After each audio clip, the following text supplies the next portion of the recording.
حضرت متعرب بن شخیر رحمۃ اللہ علیہ اللہ کے ایک بڑے بزرگ تھے، بہت بڑے بزرگ تھے۔ انہوں نے ایک رات سپنا دیکھا جس میں قبریں کھل گئی اور مردے لوگ باہر نکل کر ثواب اکٹھا کر رہے تھے، ثواب جو ہے چن رہے تھے، جمع کر رہے تھے۔ وہاں ایک آدمی تھا جو ایک پیڑ کے سہارے، ایک درخت کے سہارے بیٹھا ہوا تھا۔ حضرت متعرب رحمۃ اللہ علیہ نے اس سے پوچھا، اس نے کہا ہم سب مردے مسلمان ہیں اور زندہ لوگ جو ثواب بیچتے ہیں ہم سب اسے اکٹھا کرتے ہیں۔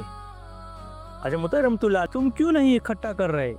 کیا تمہیں ثواب کی ضرورت؟ تو اس آدمی نے جواب دیا، میرا حساب تو ہول سیل ہے، یعنی مجھے تو ایک ساتھ بہت سارا ثواب ملتا ہے، مجھے الگ سے چننے کی، اکٹھا کرنے کی، جمع کرنے کی ضرورت۔ حضرت مطہر رحمۃ اللہ علیہ حیران ہو گئے۔ حضرت مطہر رحمۃ اللہ علیہ نے حیران، وہ بولا، اور اس کا ثواب مجھے بخش دیتا ہے، اس لیے مجھے الگ سے کچھ اکٹھا کرنے کی ضرورت نہیں پڑتی۔ حضرت مطہر رحمۃ اللہ علیہ نے پوچھا، تمہارا بیٹا کیا کرتا ہے؟ تو وہ آدمی بولا، وہ ایک مٹھائی کی دکان چلاتا ہے فلانے بازار میں۔ حضرت مطہر رحمۃ اللہ علیہ صبح اٹھ کر اس بازار گئے۔ وہاں انہوں نے ایک نورانی چہرے والا، خوبصورت داڑھی والا جوان دیکھا جو اپنی دکان پر مال بیچتے ہوئے دھیرے سے قرآن پڑھ رہا تھا۔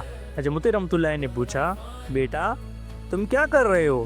اس نے کہا، میرے والد نے مجھے تعلیم دی، میرے لیے روزی کا انتظام کیا اور میری پرورش میں محنت کی، میں ان کا شکریہ ادا کرنے کے لیے ہر دن پورا قرآن پڑھ کر ان کو بخش دیتا ہوں۔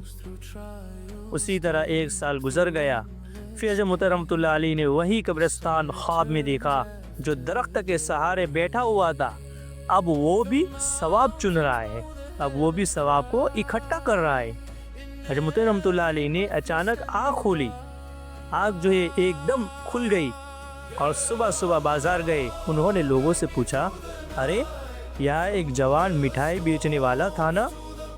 ایک آدمی نے کہا، ہاں لیکن وہ تو دنیا سے چل بسا۔ نبی کریم صلی اللہ علیہ وسلم نے فرمایا کہ جب بندہ مر جاتا ہے تو اس کے ساتھ 3 چیزیں جاتی ہیں، ان میں سے ایک چیز ہے نیک اولاد۔ میرے بھائیو، اگر ہم نے اپنی اولاد کو نیک بنایا ہوگا، حافظ قرآن بنایا ہوگا، عالم دین بنایا ہوگا، تو یہی اولاد ہمارے لیے صدقہ جاریہ بنے گی۔ ہمیں جو ہے، ہم اگر دنیا سے چلے بھی گئے تو ہمیں جو ہے پڑھ پڑھ کے بخشے گی، ہمارے لیے آخرت میں نجات کا ذریعہ بنے گی۔ دیکھیے اس واقعے میں باپ نے اپنے بچے کو حافظ قرآن بنایا تھا تو باپ کو الگ سے ثواب لینے کی ضرورت نہیں پڑتی تھی، بیٹا جو ہے ثواب جو ہے پہنچا رہا تھا۔ اس لیے میرے بھائیو، ہم بھی جو ہے اپنے بچوں کو دیندار بنائے، نیک بنائے، حافظ قرآن بنائے، عالم دین بنائے۔ اللہ تبارک و تعالی ہمیں اس پر عمل کرنے کی توفیق عطا فرمائے۔ وما علینا الا البلاغ۔